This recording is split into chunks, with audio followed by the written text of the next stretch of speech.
All right, now it's time to add the filter functionality for categories.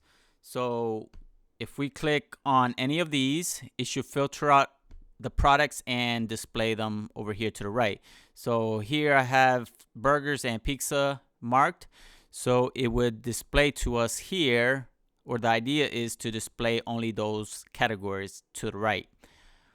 And if I was to uncheck them, well, it would just show us all the products. So let's go ahead and work on that. Here, we're going to add component state for category IDs. All right, so this right here is not going to be globally set with Redux. Instead, we're going to set it at the component state level. So we're going to do category IDs and set category IDs. By default, it's going to be an empty array. So this array right here will store all of the category IDs that have been checked.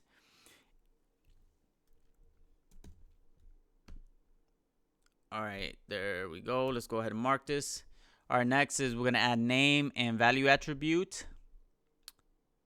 So if we go down to the section where we're displaying all the categories, over here for the input, let's go ahead and add, for the value, we're going to do, remember we're mapping over all the categories and we're identifying each category with the letter C. So what we want to do is for C ID. So for each category, the ID we're going to make use as its value. And we're going to also apply the name attribute, and we're going to give it the name of category. Save that. All right, go ahead and mark this off. Next, we're going to add an Unchanged event listener. So we'll do that right here. I'm going to do Unchanged, and I'm going to call this event listener or event handler handle category. All right, there we go. Add on change event listener. Next is we're going to actually do the creation of this event handler. So I'm going to create this right beneath handle search.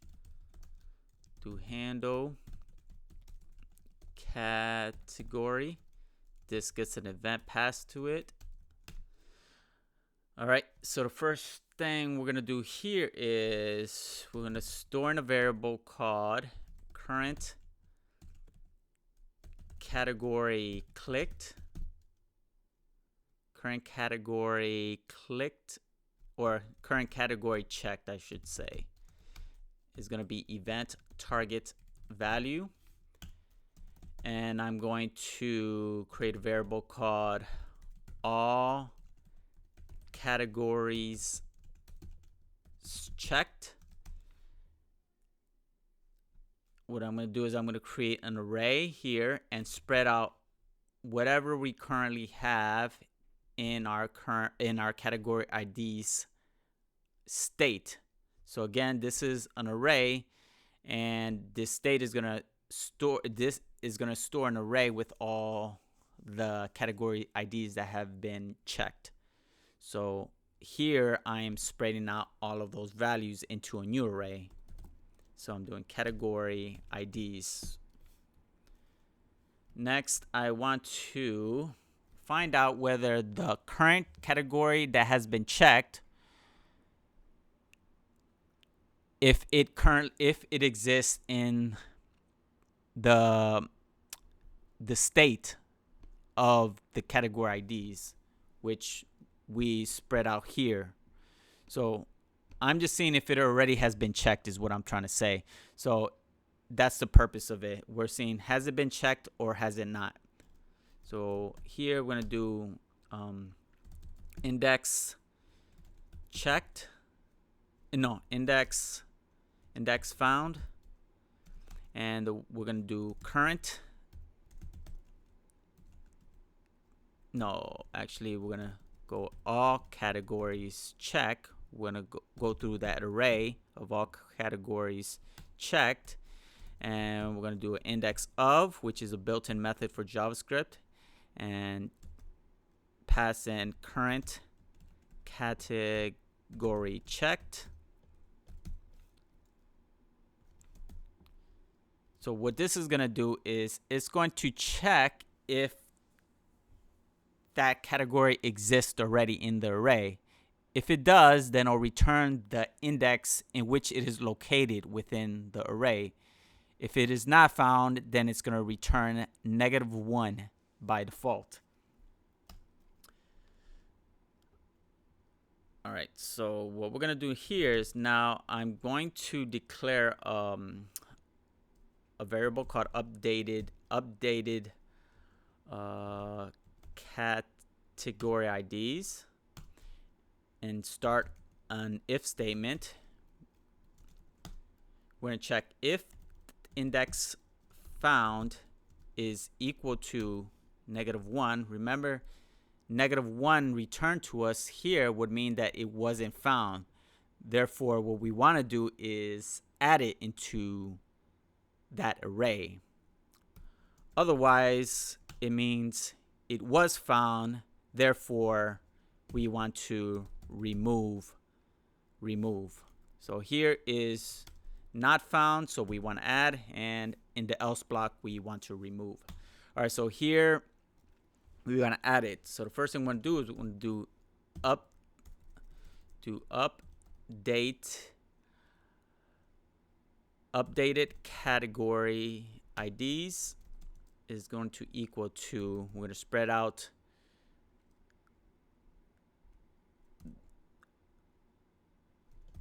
category IDs and we're going to add on to that the current category that has been checked, or the current checkbox that was checked.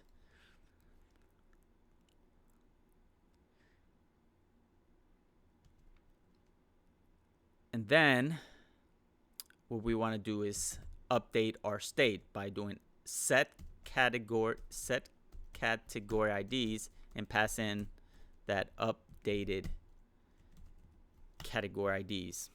All right, so that's it for adding a new ID into the state. Now means that we're essentially toggling, and the item was checked and we want to uncheck it. So we're going to do updated category IDs is going to equal to, we'll do same thing, we're going to spread out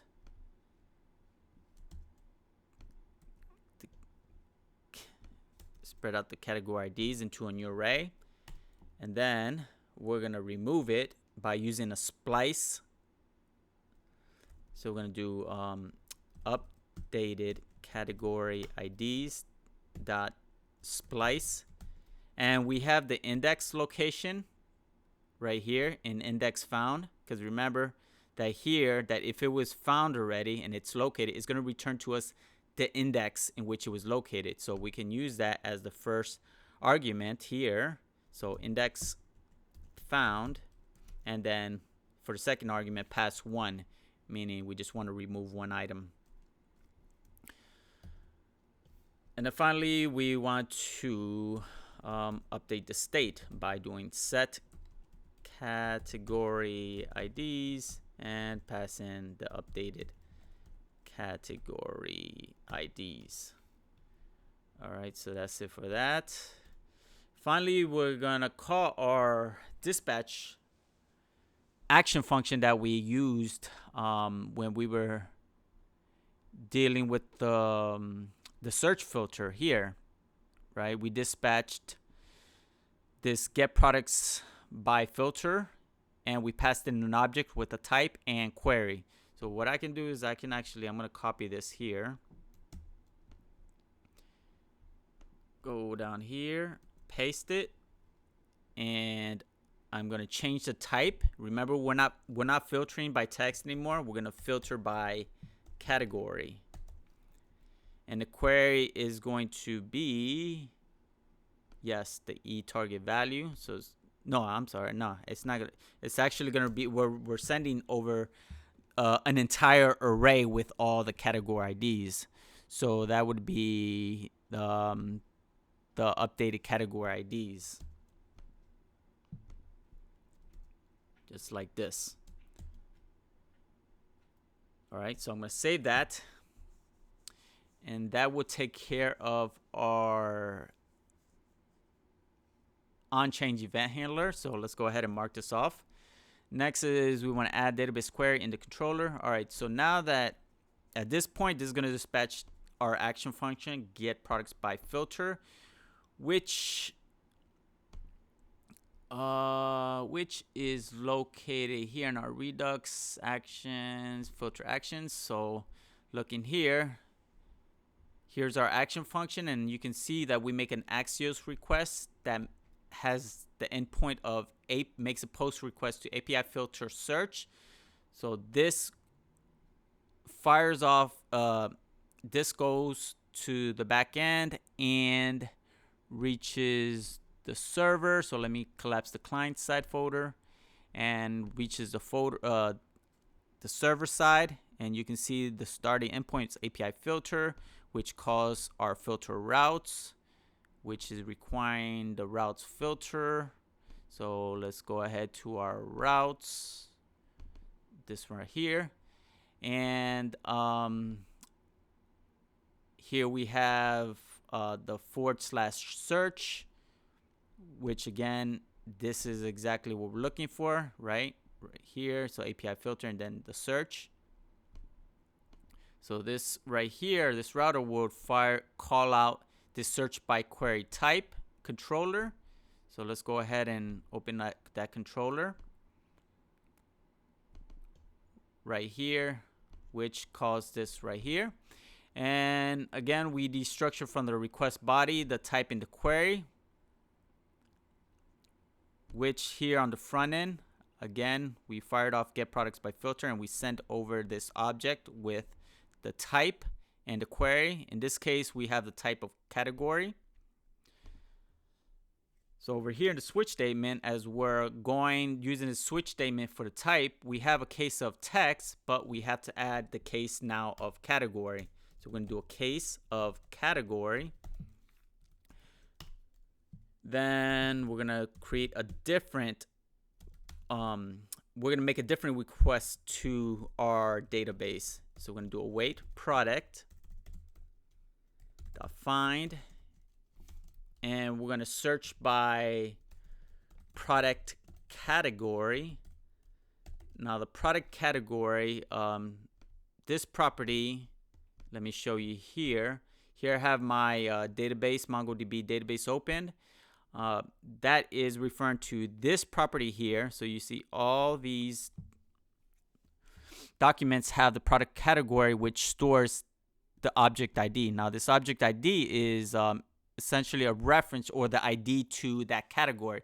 So for the pasta, the ID for it is the ID for the category. So all the pastas will have this same category number with it. All right, but that's what we're making use of for this query. And the value I want to give to it is the query that we are destructuring. Again, that's coming from the front end. All right, so this right here will, as a value, is going to, for the query, it's going to have an array of all those category IDs that are coming from the front end. And it will return to us all of the products that match the category IDs that were in the array. And then finally here, we want to break out. And then again, if there's no products that are found, then by default, we're just going to return all the products here.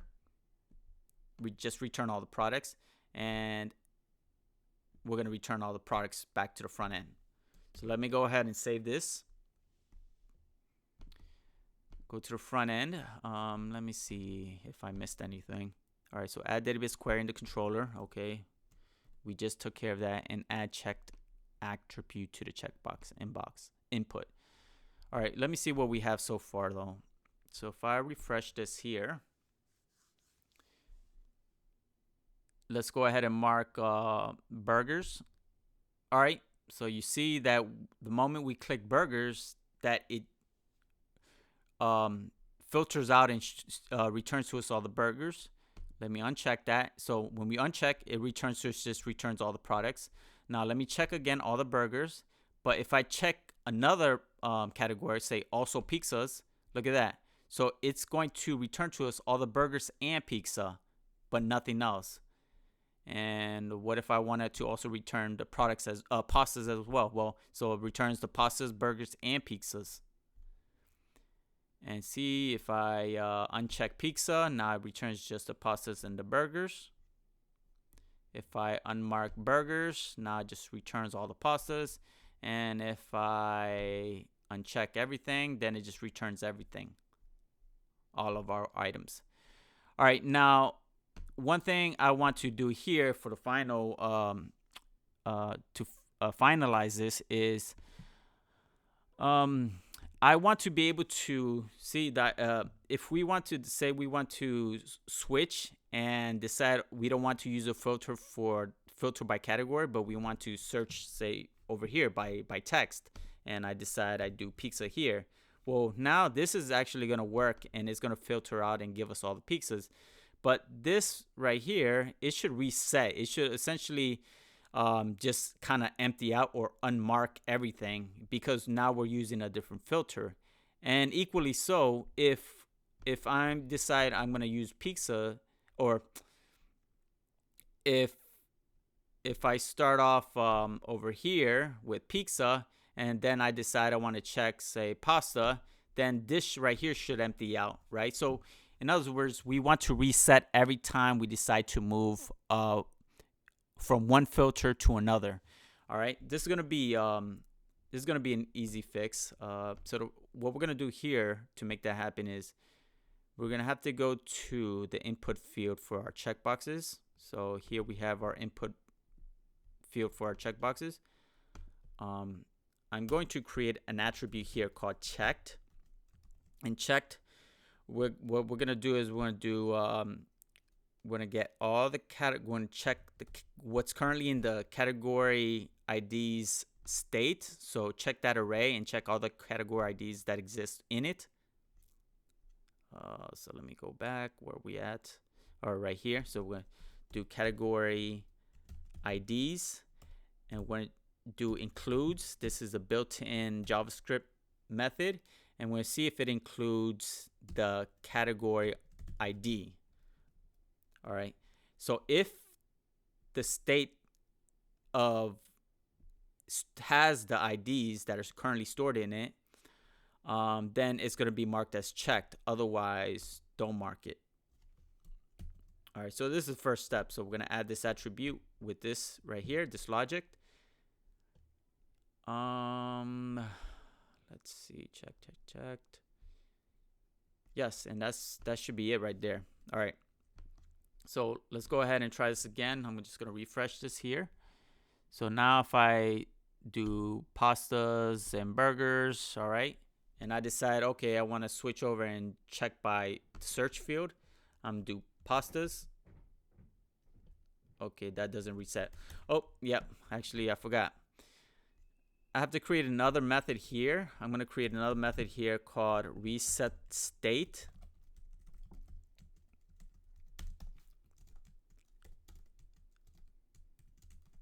And what I'm going to do here is call both of these methods. So I'm going to set them to their default values. So set text, I'm going to set it to an empty string. And then set category IDs, I'm going to set it to empty array. So we're just resetting everything to their default. So I'm going to do set text to empty string, and set category IDs to that empty array. All right. So now that I have this method resetting these the state for these two, I can call them from the very beginning that these event handlers fire. So the event handler for handle category and the event handler for handle search. So I'm going to do that from the very start. The moment that these fire, we're just going to reset it. So I'm going to do reset state. And for the handle category, the same thing. Execute it here, reset state, save. So that from the very beginning, it's going to reset everything and then perform its updating everything, dispatching and setting the text and everything. So there we go. So that's going to take care of that. If we update this, now I'm gonna check pizza, check pasta, all right, and I decide I want to search here. Say okay, now I want to search burgers. You see that the moment I was typing here, that these emptied out, the checkboxes unmarked themselves, and we were able to use, you see, the filter for a search box. So I'm gonna unmark this, and let's say I want to do pasta. Okay, brings the pasta. And again, if I check one of these, pay attention to this input here. It should empty. So I'm going to check pizza. And again, you see that the filter does work for pizza, but it also empties out the filter we were using before over here. All right, there you go. So this is working. There you go. So penne pasta, there you go, boom. All right, there you go. All right, so now we have our filter system for our search and searching by category. And here finally, let me go ahead and show you how this looks. Let me close this console here. All right, let me show you how this looks on the devices as we minimize the size. There you go. All right, and I can show you here. I'm gonna do, say, pizza, and it still works. We get all the pizza. So this is mobile size burgers. Here we get all our burgers. Say I want to change. I want to use the checkboxes now. Say I want to search by pastas. We get all our pastas. There you go. All right, here we go to the home page. We got our menu items here. We got our new arrivals. There you go. Our sign up page, sign in page, home, shop page. So everything's working on all screen sizes. All right. There you go, guys. All right. So I'll see you in the next lecture.